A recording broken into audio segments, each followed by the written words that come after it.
Hello बच्चों, आज हम शुरुआत कर रहे हैं चैप्टर नंबर 1 से। जैसे पिछले वीडियो में आपने देखा होगा, हमने बात की थी कि हम चैप्टर वाइज डिस्कशन करेंगे। क्लास 10 एनआईओएस होम साइंस का इंग्लिश में वीडियोस बहुत अवेलेबल हैं इंटरनेट पे, खासकर एनआईओएस के अपने यूट्यूब चैनल पर। अगर आप इंग्लिश में देखना चाहते हो तो इंग्लिश में कंटेंट की कोई कमी नहीं है, लेकिन मैं आपको सजेस्ट करूँगी कि हम भले ही हिंदी में ये चैप्टर कवर कर रहे हों, लेकिन हमारा फोकस होना चाहिए कि हम टर्मिनोलॉजीज़ और इंग्लिश की जो शब्दावली है वो भी हम साथ साथ में कवर करते रहें। क्यों ज़रूरी है? क्योंकि कई बार क्या होता है कि एग्जामिनर ये नहीं पूछता कि जैसे मान लो आपसे पूछना हो अरक्तता क्या होती है।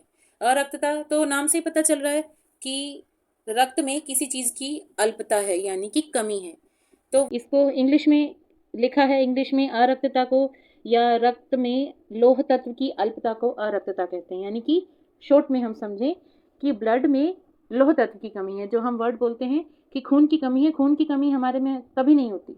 जिस व्यक्ति को मतलब ऐसा आप देखते हो कि एनीमिया है, उसमें ब्लड की कोई कमी नहीं है, ब्लड में आयरन कंटेंट की कमी है।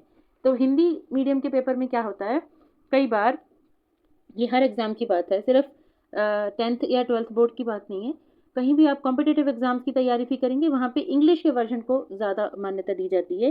तो एनीमिया को अरक्तता की बजाय ये ऐसे लिख देंगे, एनीमिया।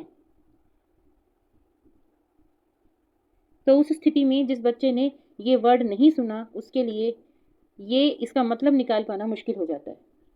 तो हमारा फोकस रहेगा कि हम टर्मिनोलॉजीज़ को इंग्लिश में करते रहें और चैप्टर हमारा बाइलिंगुअल रहेगा, ना तो बिल्कुल हिंदी रहेगी ना इंग्लिश रहेगी। ठीक है, तो हम स्टार्ट करते हैं अब अपना चैप्टर। इस ड्राइंग को हटा देते हैं पहले, क्योंकि हमें स्क्रीन थोड़ा चैप्टर थोड़ा अक्षर देखने में प्रॉब्लम ना हो। चलिए शुरुआत करते हैं। गृह विज्ञान क्या है? एक कॉमन सा टॉपिक।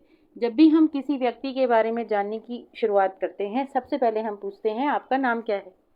तो सेम यहाँ भी है, हम ये जानना चाह रहे हैं कि गृह विज्ञान आखिर है क्या, ये किस चीज़ के बारे में बात करता है।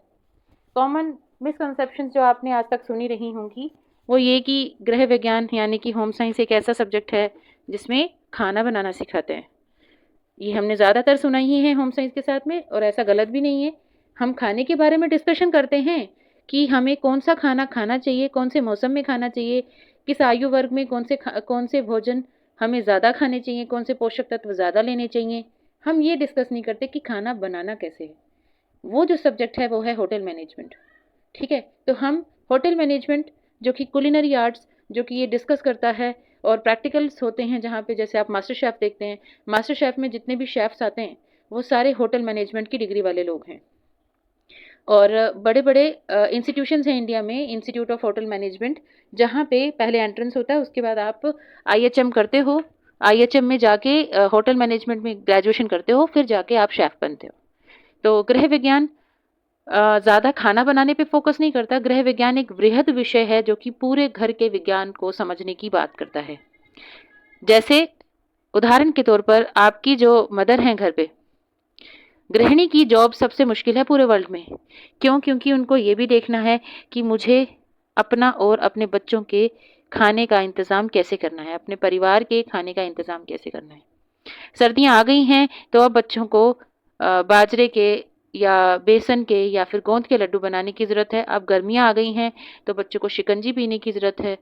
अब गर्मियाँ आ गई हैं तो कपड़े भी चेंज होंगे, और उसके बाद फिर मंथली जो पॉकेट मनी है उसको कैसे मैनेज करके इस तरह से खर्च करना है कि पूरे बच्चों की फ़ीस भी पूरी हो जाए और बच्चों को खाने पीने के लिए भी भरपूर मिले, और सब चीज़ें मतलब बजट से बाहर ना जाएँ। तो आपने देखा कि एक गृहिणी को कितना ज़्यादा सोचना पड़ रहा है, कितने ज़्यादा सब्जेक्ट्स में स्विच करना पड़ रहा है ऐसे-ऐसे। ठीक है? तो गृह विज्ञान उसी को डिफ़ाइन करता है। गृह विज्ञान देखो ऐसा माना जाता है, हम आगे देखेंगे कि लड़कियों के लिए बना सब्जेक्ट है, जो कि बात सही नहीं है। क्यों? क्योंकि संसाधनों को व्यवस्थित करना चाहे लड़का हो चाहे लड़की हो, दोनों को आना चाहिए। आजकल ग्लोबलाइज़ेशन और इंडस्ट्रियलाइजेशन, अर्बनाइजेशन का ज़माना है, यानी कि गाँव में इतनी ज़्यादा फैसिलिटीज़ नहीं होने की वजह से बच्चे बाहर पढ़ाई करने आते हैं।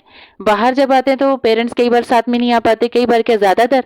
तो बच्चा जब अकेला रहता है, उसको ये भी देखना है कि मुझे कपड़े किस प्रकार से धो के किस तरह से उसको तह लगाकर अंदर सेट करना है, किस तरह से अपने रूम की स्पेस को मैनेज करना है, अपना टाइम मैनेज करना है, खाना किस तरह से सुबह मुझे कैसा लेना है, दोपहर में कैसा प्रोटीन कंटेंट होना चाहिए।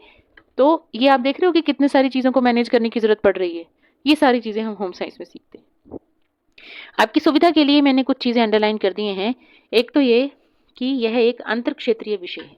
ये विषय बहुत सारे विषयों के कॉम्बिनेशन के साथ बना है। सामान्यतः इसे कहा जाता है कि होम साइंस जो है वो आर्ट्स, दोबारा लिख देती हूँ, आर्ट्स और साइंस का कॉम्बिनेशन है। ठीक है, तो आप देखोगे कि 12th के बाद होम साइंस में बीए करने का भी ऑप्शन है और बीएससी करने का भी ऑप्शन है। होम साइंस 11th-12th में आर्ट्स वाले बच्चों को भी ऑफर होती है और साइंस वाले बच्चों को भी ऑफर होती है, क्योंकि ये एक वैसा सब्जेक्ट है जो कि मिक्सचर है कला का और विज्ञान का। हम ये चीज़ वापस देखते रहेंगे क्योंकि ये पूछा भी कई बार गया है कि गृह विज्ञान कला और डैश का कॉम्बिनेशन है। ठीक है, तो ये हमारा ओवरव्यू हो गया इस चैप्टर का। आगे चलते हैं। अंतःक्षेत्रीय विषय देख लिया। उसके बाद अगली लाइन जो अंडरलाइन की है वो है कि अपने घर तथा अपने परिवार को सही ढंग से देखरेख और जीवन में अपने करियर या व्यवसाय के लिए तैयार होने को प्राप्त करने में सहायता मिलती है। जब हम होम साइंस पढ़ते हैं तो घर को मैनेज करना, संसाधन घर के मैनेज करना, साथ साथ में अपने लिए जॉब तलाशना, ये दोनों चीज़ों की बात करता है होम साइंस। और इसके बाद हम इस चैप्टर में क्या क्या देखेंगे, गृह विज्ञान के अर्थ और महत्व का वर्णन कर पाएंगे। जब आप इस चैप्टर को पढ़ लेंगे, पुरुषों और महिलाओं के लिए गृह विज्ञान के महत्व को स्थापित कर पाएंगे। आप ये बता पाओगे कि लड़का हो चाहे लड़की हो, उसको होम साइंस पढ़ना क्यों ज़रूरी है, उसके मदद कैसे हो सकती है पढ़कर। अनुशासन तथा व्यवसाय के रूप में गृह विज्ञान के संबंध में कुछ तथ्यों को प्रस्तुत कर पाएंगे। फिर आगे गृह विज्ञान का अध्ययन करने के पश्चात आप उपलब्ध शैक्षणिक और व्यावसायिक अवसरों को पहचान कर पाएंगे। आप जान पाएंगे कि होम साइंस में कितने सब्जेक्ट्स होते हैं और प्रत्येक सब्जेक्ट में क्या क्या जॉब्स अवेलेबल हैं। गृह विज्ञान से तात्पर्य है हमारे संसाधनों को प्रभावपूर्ण रूप से प्रयोग करने की कला तथा स्वस्थ एवं सुखद घर और सफल पेशे को प्राप्त करने का विज्ञान। ओके, फिर से देखते हैं। गृह विज्ञान से तात्पर्य है हमारे संसाधनों का प्रभावपूर्ण रूप से यानी कि इफेक्टिव यूटिलाइजेशन, जैसे कि मनी का, टाइम का, चीज़ों का, वेस्ट चीज़ें न जाने दें हम।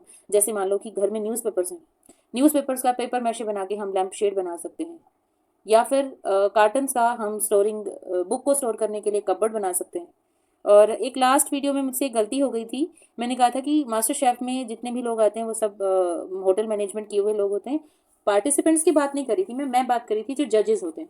जजेस जो होते हैं वो होटल मैनेजमेंट किए हुए लोग होते हैं। चाहे आप शेफ़ रणवीर बरार की बात करें, शेफ़ विकास खन्ना, या जो भी ज़्यादातर आते हैं, जैसे बहुत फेमस रहे हैं जिन्होंने सबसे पहले खाना खजाना शुरू किया था टीवी पे, खाने से रिलेटेड कोई शो था, वो है संजीव कपूर। ये सब लोग वो हैं जो कि होटल मैनेजमेंट के स्टूडेंट्स रहे हैं। ठीक है, वीडियो में देखा कि कला और विज्ञान दोनों शब्दों का प्रयोग साथ किया गया है। देखा, गृह विज्ञान से तात्पर्य है हमारे संसाधनों को प्रभावपूर्ण रूप से प्रयोग करने की कला तथा स्वस्थ एवं सुखद घर और सफल पेशे को प्राप्त करने का विज्ञान है। विज्ञान का मतलब यानी कि साइंस का मतलब होता है कोई भी सिस्टमैटिक स्टडी। जैसे कि हम गुरुत्वाकर्षण में बारे में पढ़ें तो साइंस में पढ़ते हैं। आर्ट्स जो है वो सिस्टमैटिक स्टडी हो सकती है, लेकिन आर्ट्स का रिलेशन हम इंक्वायरी में नहीं करते। ठीक है, इसलिए हम गृह विज्ञान को कहते हैं combination of arts and science. आगे चलते हैं कि गृह विज्ञान के कौन कौन से सब्जेक्ट्स हैं। 5 सब्जेक्ट्स हैं, आइए इस पर बात करते हैं। सबसे पहले ये गतिविधि कर लेते हैं, पहले सब्जेक्ट्स देख लेते हैं। सब्जेक्ट्स कौन कौन से संकाय हैं। देखिए यहाँ से ये पूरा टेबल इंपॉर्टेंट है। क्या है? सबसे पहले भोजन और पोषण। फूड्स एंड न्यूट्रिशन इंग्लिश में कहते हैं। संसाधन प्रबंधन यानी कि रिसोर्स मैनेजमेंट। फिर है कपड़ा और वस्त्र विज्ञान, फैब्रिक एंड अपैरल डिजाइन या फैब्रिक एंड अपैरल साइंस। फिर है मानव विकास एवं विस्तार, human growth and development and विस्तार का मतलब है कम्युनिकेशन। संप्रेषण का मतलब है कम्युनिकेशन। तो आपने देख लिया कि 5 सब्जेक्ट्स हैं जो होम साइंस के जरूरी हैं। ये आगे 5 सब्जेक्ट की अलग अलग जॉब्स में जा सकते हैं। हम आगे देखेंगे कि इन 5 सब्जेक्ट को करके आप कौन कौन सी जॉब में जा सकते हो।